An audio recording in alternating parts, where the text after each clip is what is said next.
Where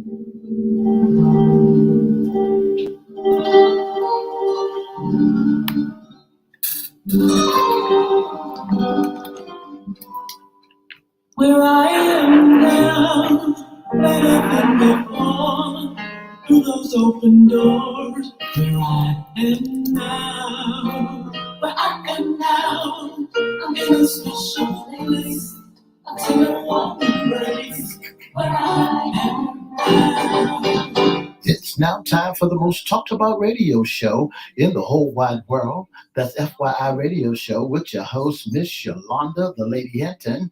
I'm Ed Everett, the co-host. The music that you hear in the background is none other than Miss Yolanda, the Lady Hinton, Where I Am Now. Where I am now.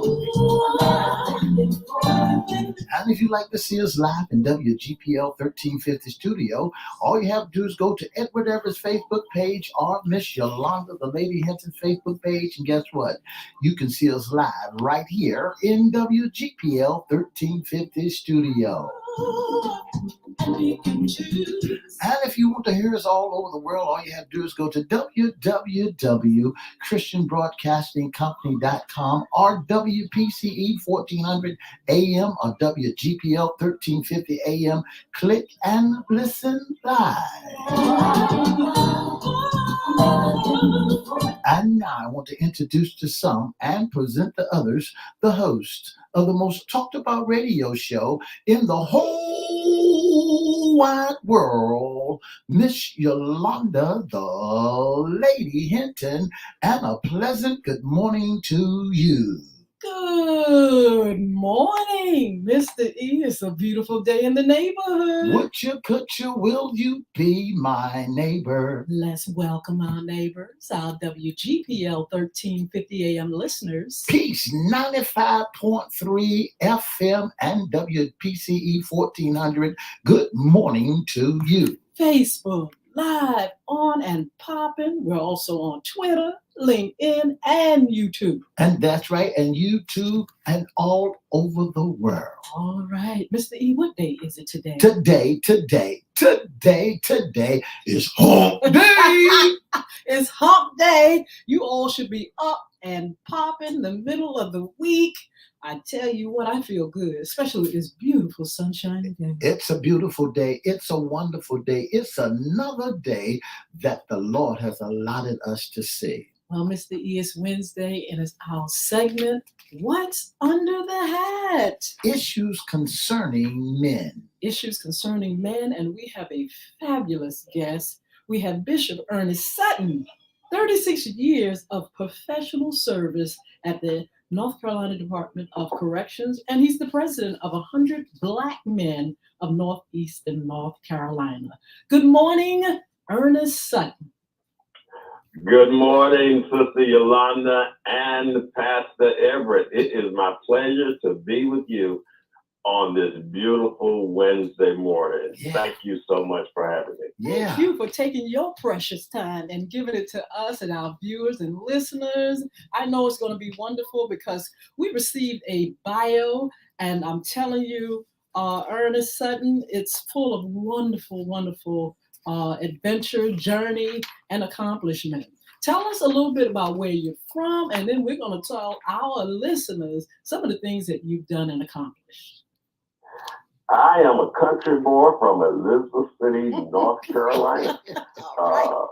My wife is named Valeria Sutton. She's also a native. She was my high school sweetheart.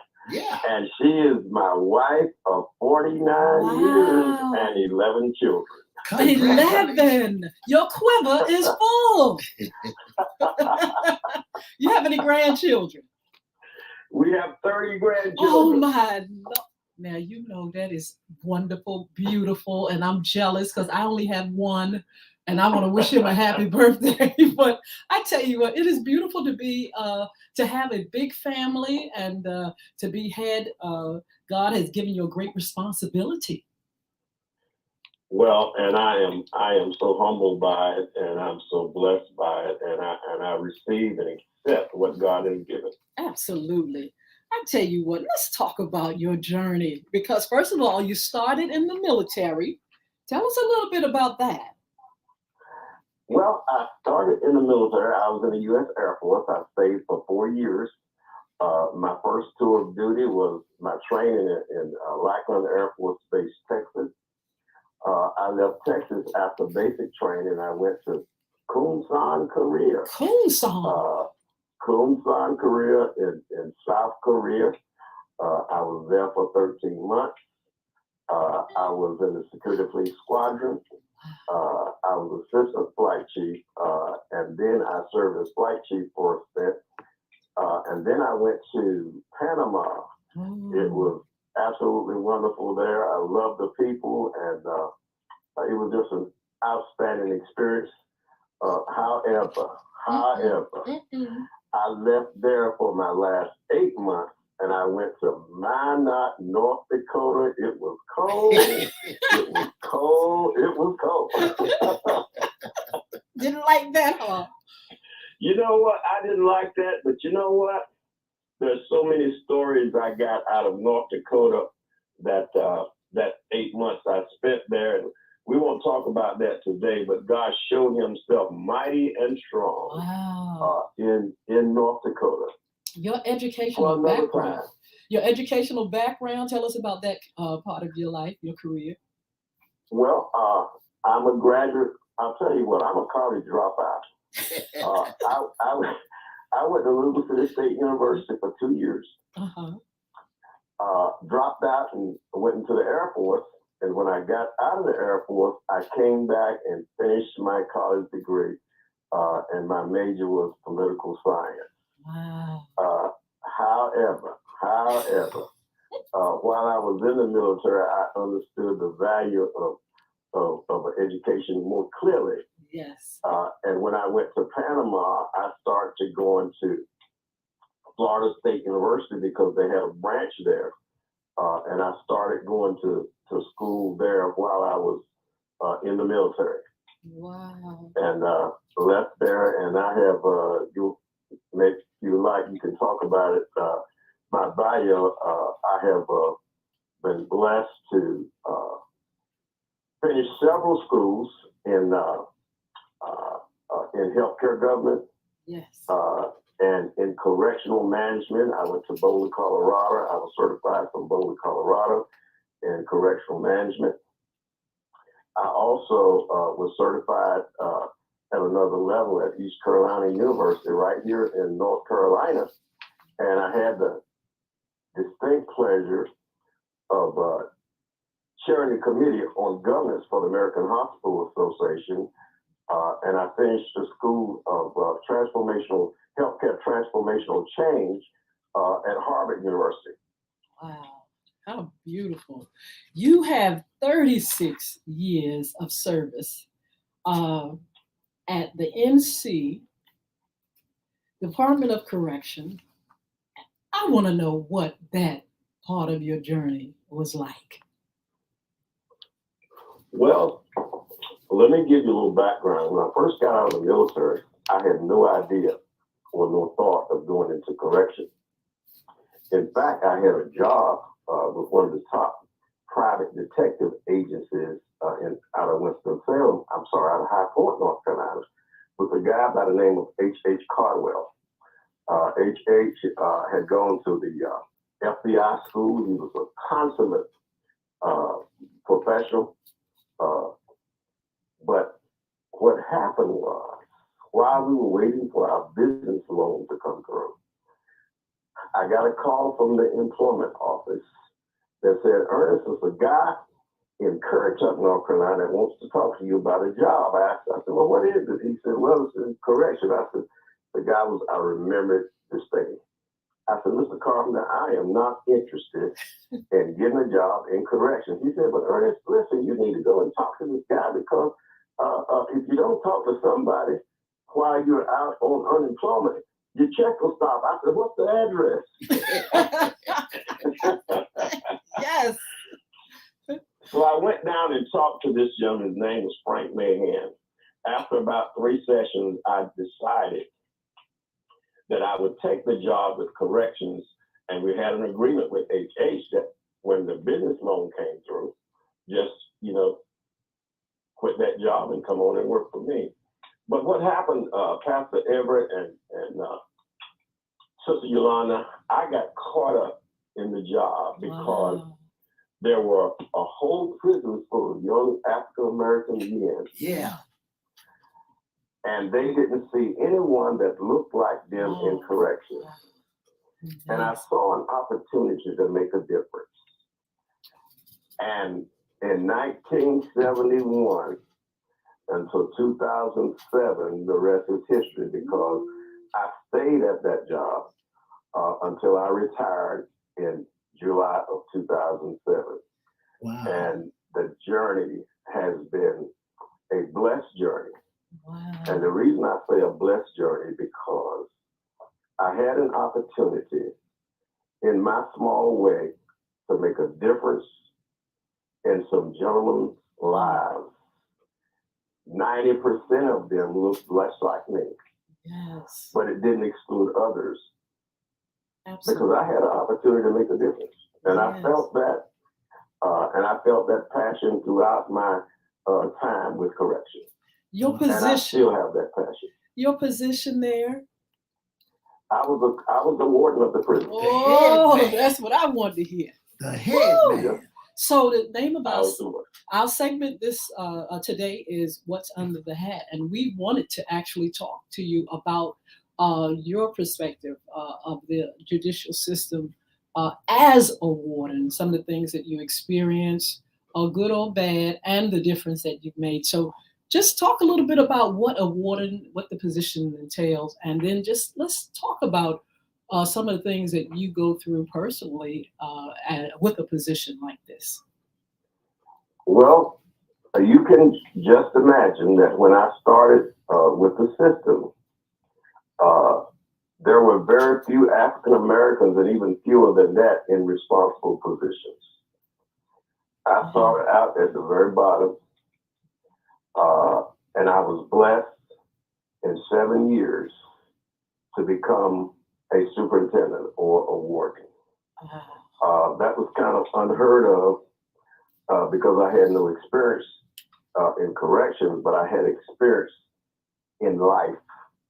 And I had some experience in being able to understand quickly problems, break them down, and come up with some solutions to those problems. And I enjoyed that. And I just want to mention the fact that leadership matters. Yes.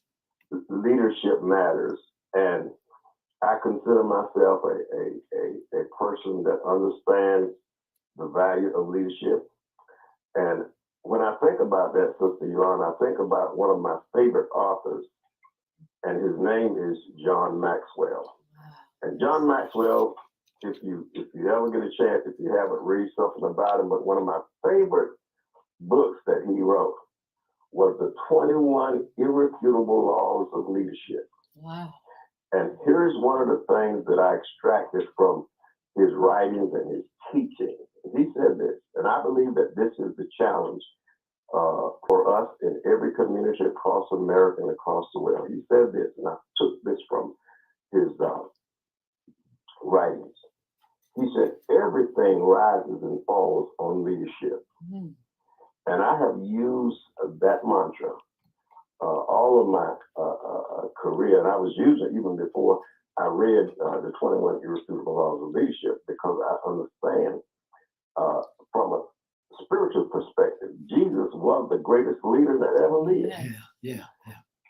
And because of the pattern of Jesus and leading his disciples and ultimately going to the cross and saving the world, that's real leadership, real time. And I love that, and I believe in that.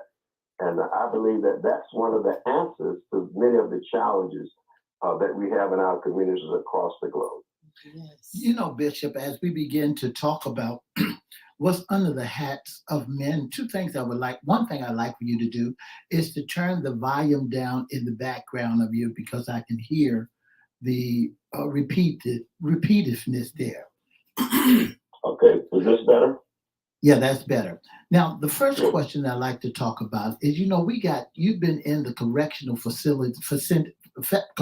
business for 36 long years.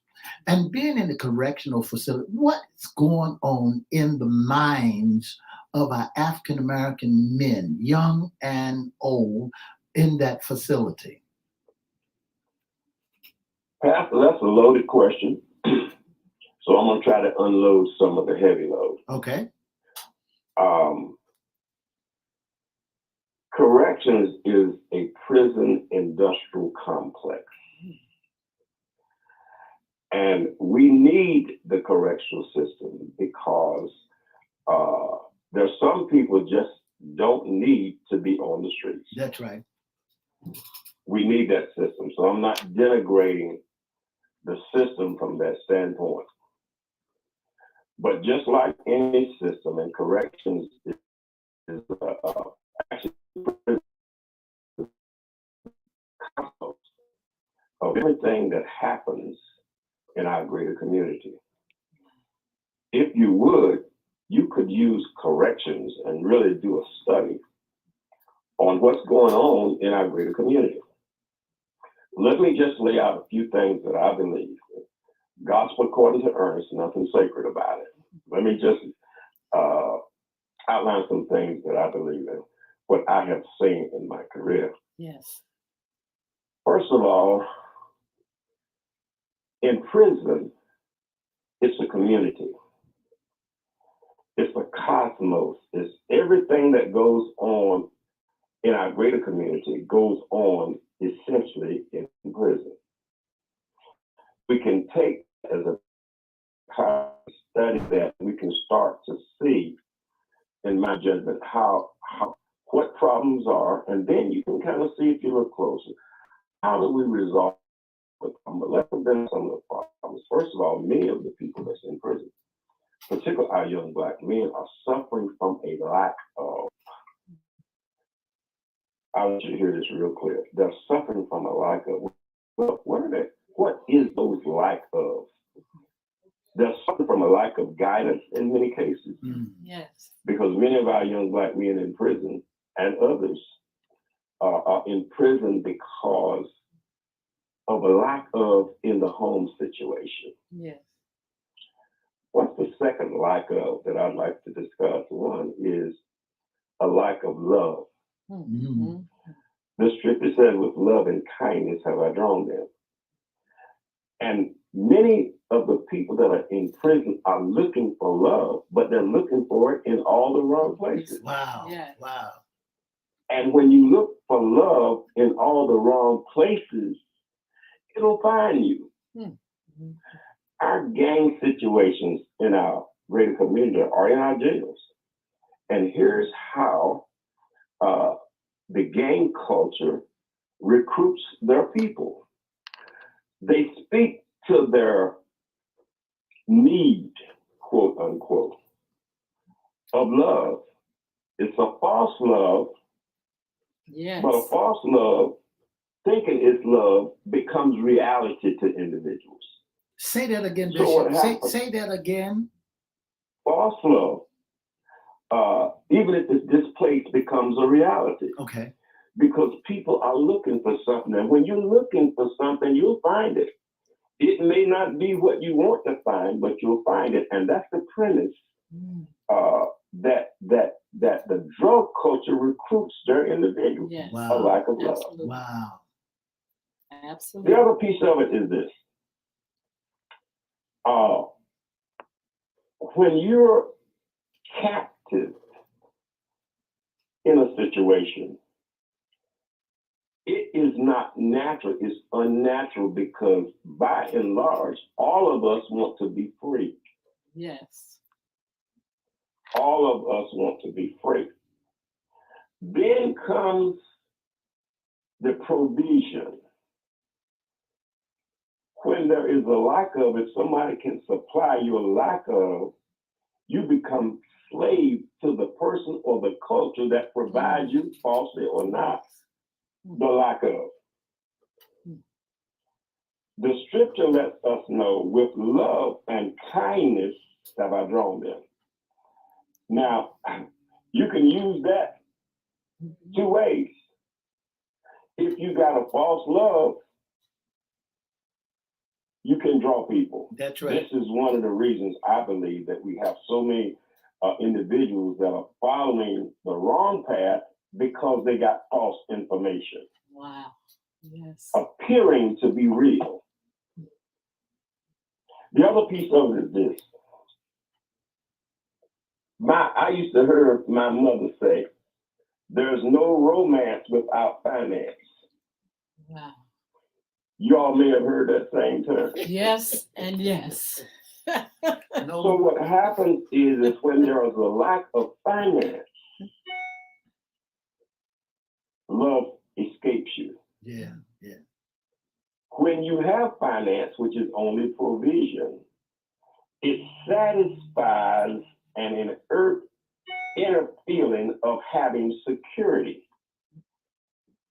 So when you have security and you feel safe, even though it's a false faith, you again become slave to that platform. Yes. So the individuals in prison have figured that out, because many people that come to prison because they're suffering from those like us,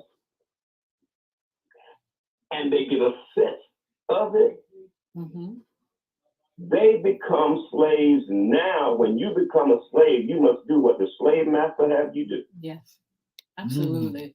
I want to ask the question about what's under the hat of a warden. And I want to know, what was God building in you throughout the time you served? How was he building your character throughout these 36 years? Well, my character was shaped by my parents. I had some awesome parents. Wow. And they taught us. There's 14 in our family. I'm the third out of 14. We were raised in a spiritual family, and we were taught spiritual principles. And those principles went to college with me. Wow. Those principles went to the military with me. And I carried those principles to the prison with me. And those basic spiritual principles help guide my life. They help guide my leadership and how I treated people. And it helped me that when I didn't know the answer, I knew where to go to get the answer. Yes. And that answer is in that book. It's called the Bible. The Bible. Yeah. I want to ask you about your role as pastor. How did those two come together? You know, your position there as warden, and also having to guide sheep. What was that like? Let me tell you a quick story. Yeah. I was a warden over in Washington County, and I used to love to go to the prison on visiting Sunday, because I got a chance to meet some of the parents and some of the wives and children of those who were incarcerated. And this one Sunday I went, this lady, she happened to be a Caucasian lady. I was in the office, and she asked the officer, she said, I need to talk to the warden. So the officer brought the lady in, and she came to the door. I said, yes, ma'am, how can I help you? She said, I'm looking for the warden. I said, you're looking at it.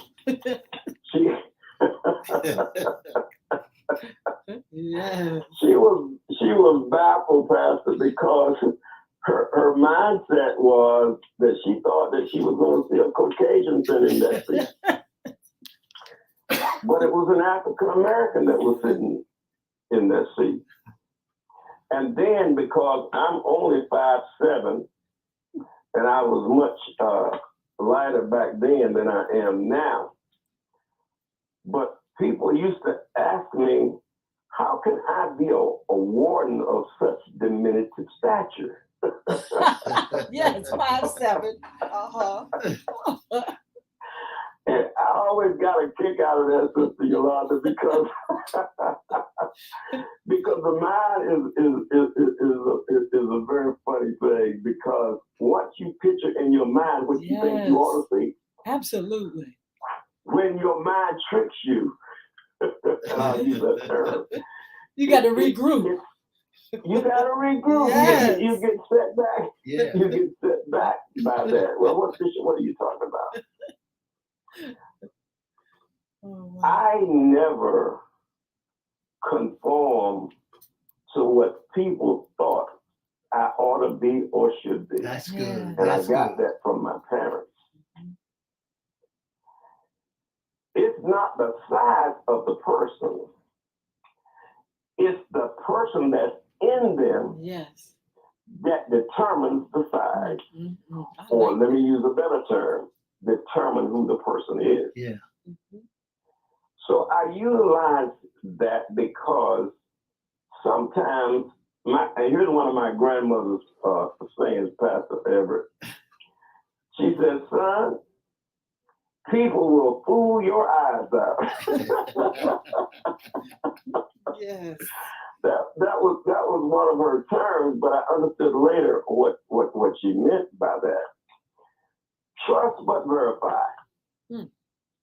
Yes. That's what I got out of that, trust but verify. And as it relates to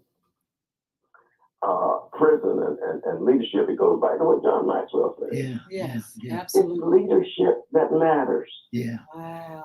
Bishop, I want It is who you are. I want to jump in there right quick, Bishop, because we're getting close to the wire. Listen, you are the president of 100 men in North Carolina, right? Yes, sir. Tell our listening audience about that. Yes. Oh, my goodness. Listen, thank you for asking that question.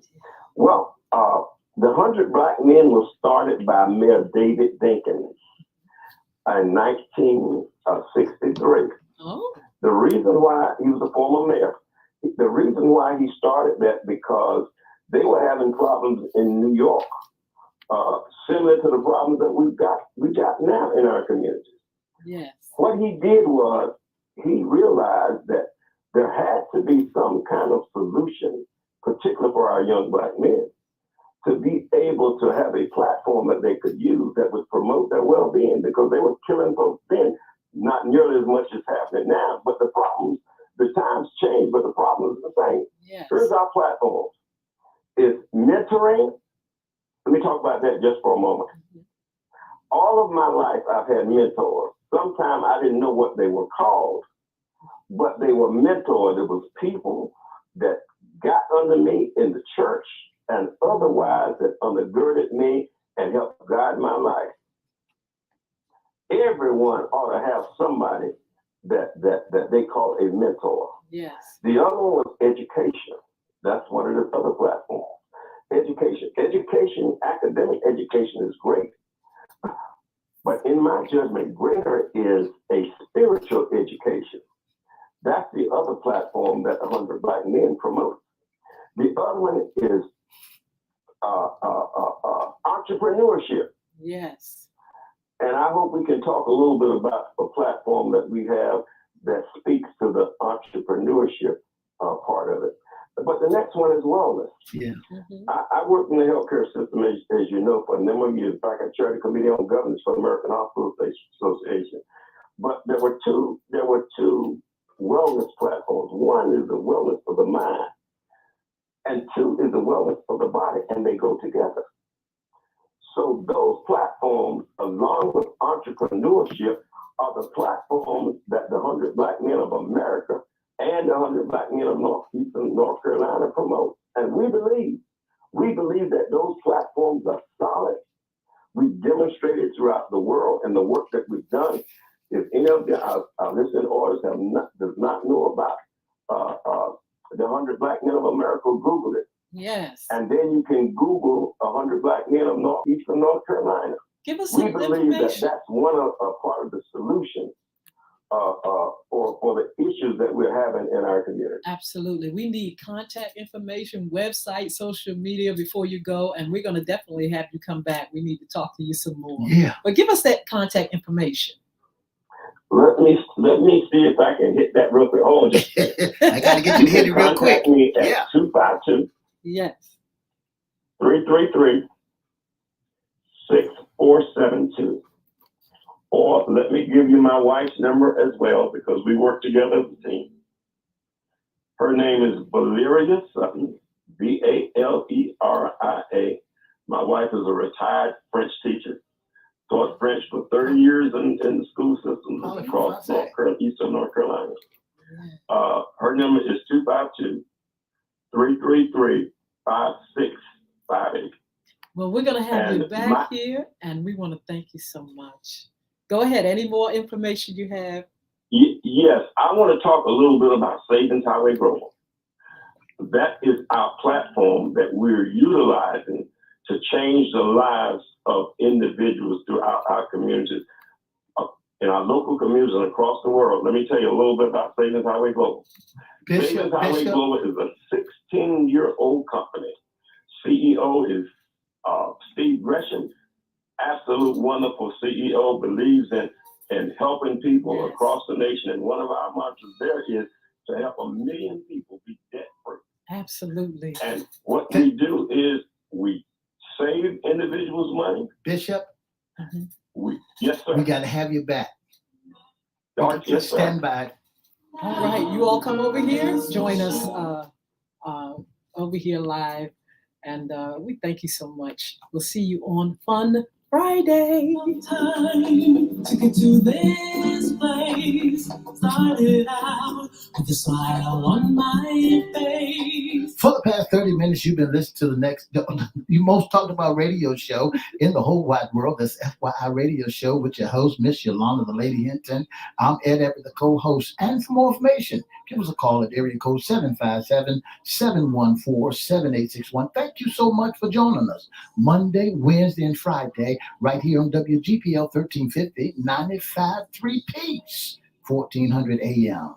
And help someone. Ooh, I tell you what, that's why we need this extra half an hour that's coming in June. Bishop, are you still there? Bishop? I'm not sure if he's still there. Bishop?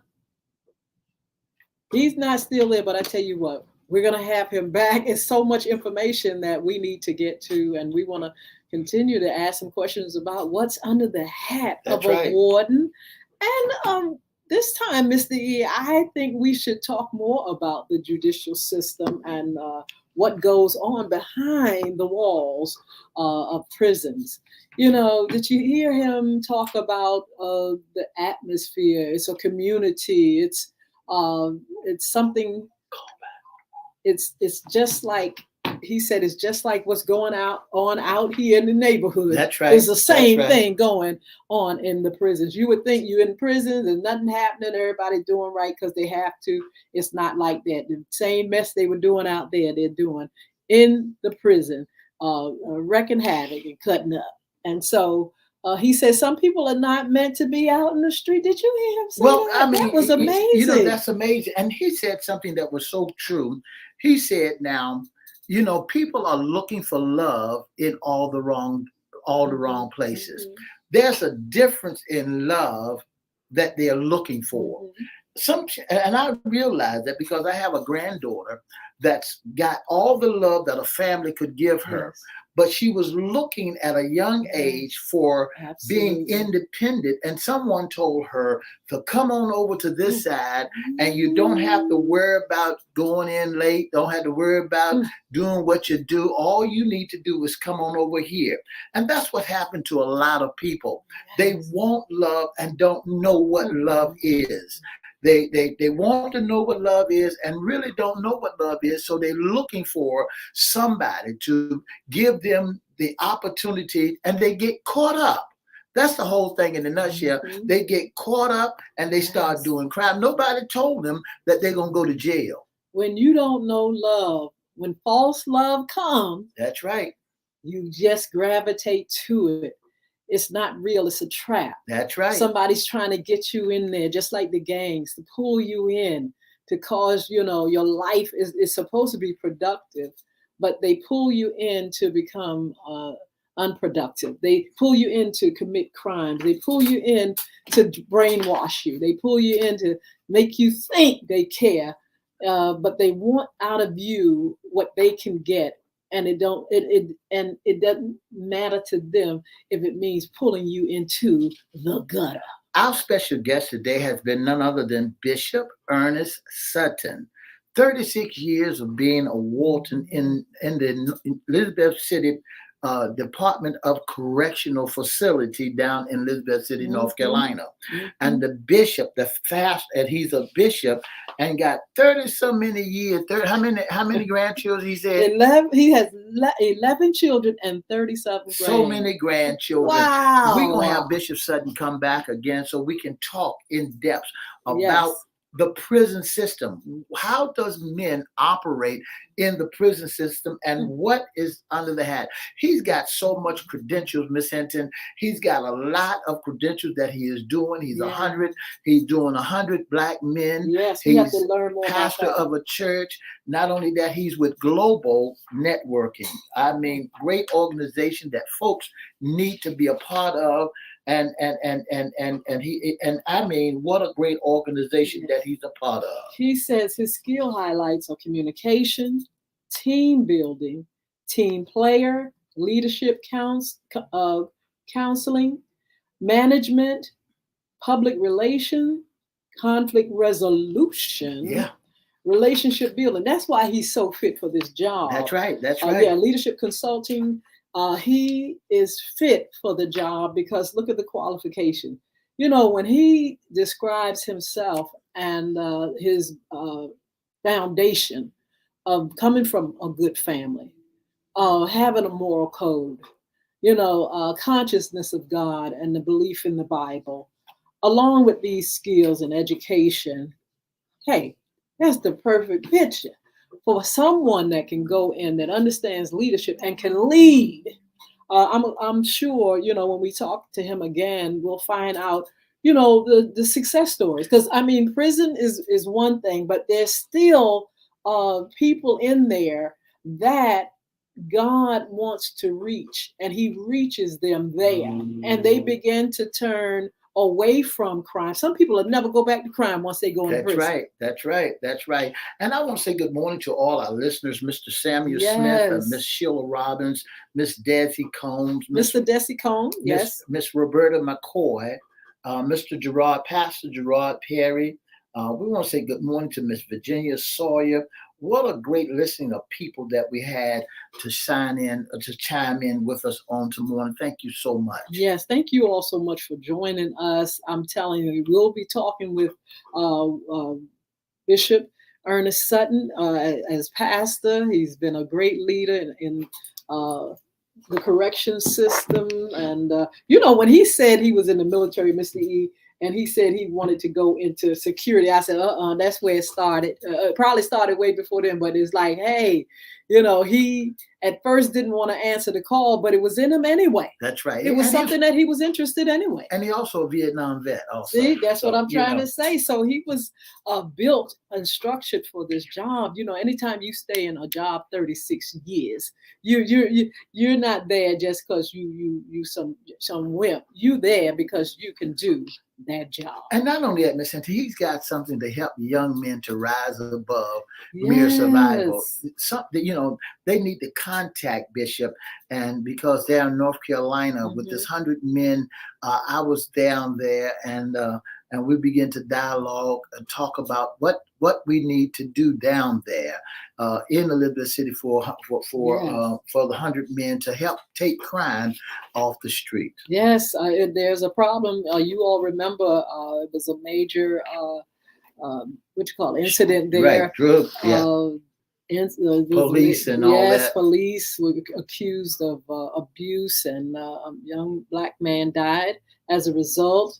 And they've been marching and they've been protesting there. And now, different people in the community are trying to just build it back up by having marches. They have workshops and all kind of things. He has the 100 men, North Carolina, and they need help. If you all are there in the area and you want to be a part of it, you all should look up Ernest Sutton and find out exactly what he is doing and how you can be a part of it. That's right. You ought to take the time out and check him out, Ernest Sutton, and make sure that you can be, that you would know exactly where you can get in, where you can fit in to help help the 100 Black men to rise above mere survival.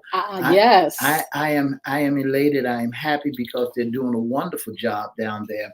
And you should, if you're down in the North Carolina area, you ought to be a part of it. Yes, I would love for him to come back, tell about the mission of this organization, so you all that are passionate about, taking back your community, you can be a part of it. They've had a meeting in the last, Mr. E, past month, I think, and they're looking for men and women, but mainly they want to really build 100 men to be a part of this organization so they can help solve some of the problems. Now, one of his characteristics he highlights is conflict resolution, and they want team building. They want to build the community. They want to build teams of men who care about the community, and that's going to go out there and solve some of the problems. Problems are meant to be solved. And, when we sit back and let problems just build and build and build, it just gets overwhelming. Here you have gangs in the community. Now you're supposed to be in a place to correct your behavior, and you're bringing that same crap inside the jail. You got gangs after gangs. That's right. It's like, wait a minute now.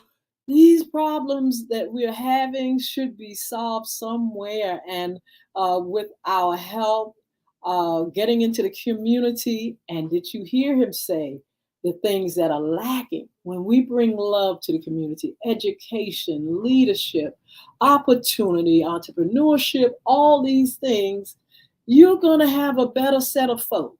But when you have a lack of things for people, and we can go back to slavery, because those are some of the problems that have caused some of the problems that we have now. When you take and you make people less than, you make them, identify them as animals. You keep opportunities from them. You take away their home. You break up their families.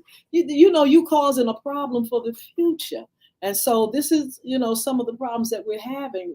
It's a problem that has gone way back. But then when you have a system that goes in the mind of Black people, Black men, and they believe it, when you start believing that you're less than, when you start believing you a monkey animal, when you start believing what was said to you, who do men say that we are? Who do men say that you are? When you start identifying yourself in the negative, that's what you are. What a man thinks, that's what he is. So these problems, Mr. E, they stem from way back. We can go back to Adam. But I'm saying when it comes to this country, we know where some of the root of the problems are, and we need to really, really get together now with the people that care so we can rebuild our community, help our men, get them out of prison, help them to be educated, to be entrepreneurs, to be family men, to be men that love God. We got a job to do. He said something, Ms. Hinton, when he talked about correctional. As I begin to listen to correctional and how he talk about correctional, I believe that when a man or a woman comes from out of the penitentiary system or jail system, they should not bring that gang violence, gang habits out into the public, into the streets. How they gonna change? There should be a change in the system. Why get into the penitentiary and start and be a part of the gang? And then once you get out of the system, now you still link to the gang, and you're bringing that same problem in the community. What if that's the only thing you know? You've been brought up in the gang. You get in trouble. You go in prison, and then there's the gang there. You go back out, there's the gang. Well, the correctional hadn't done anything for you then. Well, that's another problem. You know, there's another problem, because when you look at the correctional facility, they're supposed to be correcting the problem that you have within you. The problem has not been corrected, because once you get back on the street, you going back to do the same thing that you've been doing.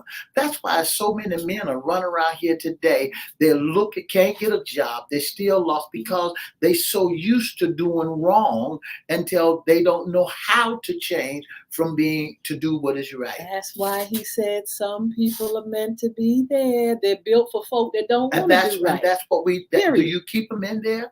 If they're a threat to society, they're gonna stay right there. They're gonna stay put. They're gonna kiss it. Because this is the thing, you go in and then you have a chance to do better. You're released, and if you don't take the opportunity to do right, you are coming back behind bars just like an animal. That's right. And there's nothing that people can do about it. You just keep doing the same thing over and over again. You don't learn. And don't tell me that there's no opportunities to do better. Now, don't tell me that, because the system, even though it's a messy mess, there's still opportunity. And not only that, with all the time you have in the world, Mr. Eagle, you say 23 hours in the 23 on 20 and one, but they do expose you to education in some kind of way. There's some things that's there for you, and then it's still a choice for you to do right or wrong. It's still a choice. You know, I believe that there is a choice. I believe that every man has to make his own choice. Yes. Every man or woman has to make choices, whether they be good or bad, right or wrong. You still has to make a choice in life. You know, I believe that when we're trying to find a solution to what's the problem in our community, when we're trying to figure out what's going on, I truly believe, if we nip this gang violence, we nip not being afraid of our community and allow folks to take their community back and get rid of the cats that don't want to do right, put them back in incarceration. Take your community back. There's no sense of you buying $1 million home and you got to put bars on your houses to keep folk from breaking in your home. It doesn't make sense for a senior woman who's been working all her life that can't sit on her own front porch because she is afraid that somebody might shoot her. Yes. It doesn't make sense to me for men and women to cannot walk around in their community and to see what the community has like at holding hands or just taking a stroll when they're afraid that somebody's going to jump them. Absolutely. But I believe this: if they see the problem, sound the alarm, and let somebody know there is a problem so that you can put a stop to it all. Yes, it is amazing the problems that we have. And not only do we have, problems with people that are going into these institutions that's never learning how to change. We have an institution that needs to change some of the things, and they won't change it. Like I said, we can go back to slavery time and after, where people were set up to be put in the system. So it's not always somebody doing criminal acts and they're bad people. Some people do bad things. Sometimes good people do bad things and they get caught up in it. Right. But once they see you, when the unjust judge, you come before him, he's going to give you time sometime based on, hey, we need to have these folk in here because we need this institution to keep running. We need to make sure, and so it becomes a business. Yeah. And if you don't have a moral code, if you stay in trouble, and sometimes people are innocent and don't belong in there, but you've been caught up and they keep you in there and they keep you in there. So the system, the correction system, it ain't all innocent either. And we have to do something about the problems that we have. Our problems in America and all over the world are so great. It's like, Lord, will anything ever change? But the thing about it, we have to do our part in making change. Even if we have to change one person, I mean, let's try to do what we can. You heard him say the lack of love. You heard him talk about the lack of a moral code or giving people the attention that they need, the real love. We need more people with real love to reach people. So they won't fall into the hands of the fowler. They won't fall into the hands of the ungodly, the gangs, the drug pushers, and the traffickers and abusers. It's just a terrible thing. But we thank God for someone like Ernest Sutton who answered the call and believed that he had something for the community. He said he went in there and he saw folk looking like him. And they saw him looking like them. It was a need. And so we're so glad. Oh my God. We're just so glad that he was there. I believe, Mr. E, that lives were changed. Everybody, once they do a criminal act, some people change. Some of them won't do it no more. Some people are in there as a career. But there are some that God teaches to have a better life and want a better life, and then they come out and they do better. That's right. And that's what it's all about. The ones that want to do good, even though the scripture backs it up, when I would do good, evil is always lurking. Yes. Somewhere down the line, you got to be strong enough to recognize. You got to be strong enough to see evil coming at its finest. If one can chase 1,000 and two can chase 10,000, then two of us ought to be able to get together and to recognize, to take our community back, so that our young folks that's coming behind these folks won't get caught up in the mix. When we look around America, we find so many people that are trafficking, so many young girls, so many young boys, somebody else's children that done ran away from home thinking they done been baited to leave their mom and leave their daddies, their runaways or whatever. They're thinking that it's good outside because somebody told them, hey, look, this is the life. I've learned this, Ms. Hinton, that there is a lot of people that are marking or looking at other folks because they think that if your house is running, you got the freedom to do whatever you want to do, then they want to be just like you. But they don't know the repercussions that you have to deal with inside your home, inside your surroundings. So now what they think that you got freedom, and they want the same freedom that you have. So I believe if everybody come together and teach each other the way that we must go, then we can't go wrong. Yes. Let's start with our little ones. Let's start teaching them. Right. Let's have the right programs. Let's give them the love they need. Let's watch them because, when you are raising children and you turn your head, that's when the fowler, that's when that person is there to just swoop them up and take them in any direction they want to go. That's why you got the sexual abuse and all this stuff. You got somebody just watching and say, every opportunity I can get. Look at them little boy. Don't nobody ever pay him no attention. They always look. They got him and they got him in the corner. He's a scaredy little cat and parents don't pay him no mind. I'm going right there and I'm giving him all the love he needs. I'm going to do it. And it's not going to be the right love. It's going to be, you got to watch your children. You got to watch who's around them. You got to teach them. You got to give them the love that they need, the education that they need. Did you hear all the things he said that was given to him as a child? That's right. He had 11 of them children and mama didn't show no partial love. And I guess that they had a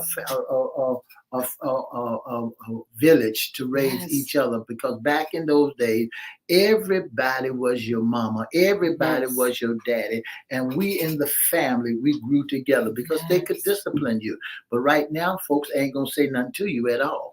We want to say good morning to Aurora Life Solutions Motivation. You all look Jay Baker up and find out some of the things that he's doing. He has a website. If Jay can put that website up for us, that would be awesome. So Mr. E, give us some upcoming shows. We really are really caught up in today and the fact that, we're looking at some of the things that's going on in our world, and we know that we have to help solve the problem. We're going to have him back, and We're just going to keep this dialogue going. Jason said this is a subject that needs to be approached more often. Thank you for speaking on this today. Good vibes. Yeah, Mr. E, we have some upcoming shows. Yes, we got some upcoming shows coming up on Wednesdays. What's underneath the hat? We got Miss Amir Waller. Yes. Waller will be our special guest. And then on Sports Talk on Monday, we got Mr. Jack Baker, Coach Jack Baker, and Charlie Hatcher will be our special guest. And then on Fun Friday, we got Miss Kimberly Hurdle and BKO that will be our special guest. Don't forget, if you like to inbox us, you can go to FYI Radio Show live at gmail.com and inbox us all the information that you think that we need to talk about. If you're enjoying yourself and like to see us go longer, just inbox FYI Radio Show live at gmail.com. And guess what? We'll be more than happy. We'll be more than happy to take what you have so we can help enhance and build our show. And for more information, you can call us at 757-714-7861 or go to Miss Yolanda, the Lady Hinton's Facebook page, inbox her, or Edward Everett Facebook page, inbox at FYI Facebook page. Absolutely. Don't forget to follow us on social media. Don't forget to like, share. Don't forget to subscribe and follow. We need the numbers on Instagram and TikTok. We want to take FYI Radio Show live there. They're on the other platforms, Twitter, LinkedIn, YouTube, and Facebook Live. We need you to get those numbers up for us. Go to Yolanda Hinton or Edward Everett's page. Go to FYI Radio Show on Instagram or on Facebook. We're there on 11 different platforms. On all those platforms. Please tell friends about it. Please share. We need the numbers. We need the numbers so we can spread our platform out to more people. Also, don't forget the ladies' pies. Those that have not tried the pies, please try the pies. Tell people about the pies, the cookies. Don't forget the ladies' music, which is online. And anywhere you can buy music, just say Yolanda Hinton, and we'll take you to Yolanda Hinton's iTunes and all that good stuff. The book is out, the hard copy, the downloads will be there soon, and some other things are coming really soon as well. Also, let's see, what else is going on, Mr. E? You can be a special guest, sponsor, intern. Mr. E has the information. If you like for us to host your event whatsoever, if you like for us to host your special event, just give us a call at 757. If you'd like to be an intern, give us a call at 757. If you'd like to be a special guest, give us a call at 757-714-7861 or inbox us at Edward Everett Facebook page, Miss Yolanda, the Lady Hinton's Facebook page, or FYI Facebook page, or you can go to our email at FYIRadiosHowLive@gmail.com. Yes, Ronnie Joyner, good morning. Jill Corporal, good morning. So many folks on Mr. E. Tony Newsom, good morning. And Glenn Turner, good morning. How are you all doing? Along again with Sheila and Roberta and Gerald and Desi and everybody. Thank you so much for tuning in and being a blessing to us. We're going to see you all on Fun Friday with Miss Kimberly Hurdle, a new author from Pain to Power, and I'm looking forward to that. Oh, well, God bless you. Miss E, take it away. I want to thank you so much for tuning in to the most talked about radio show in the whole wide world. That's FYI Radio Show with your host, Miss Yolanda, Lady Hinton. I'm Ed Everett, the co-host. And for more information, give us a call at 757-714-7861. Our special guest has been none other than Bishop Ernest Sutton. That's Bishop Ernest Sutton. And for more information, you give them a call at area code 757, and I'll give it to you right now. 757. I should have had it right here. 252. 757-252-33. 6472. Again, that telephone number is 252-333-6472. That's my good friend Bishop Ernest Sutton, down there in Elizabeth City, North Carolina. One of the greatest correctional facilities, people down there in that city, and a conflict resolutioner.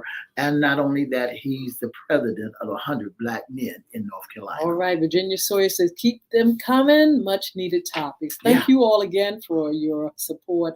God bless you. We'll see you back here on Fun Friday. Yeah. 2 up, 2 down.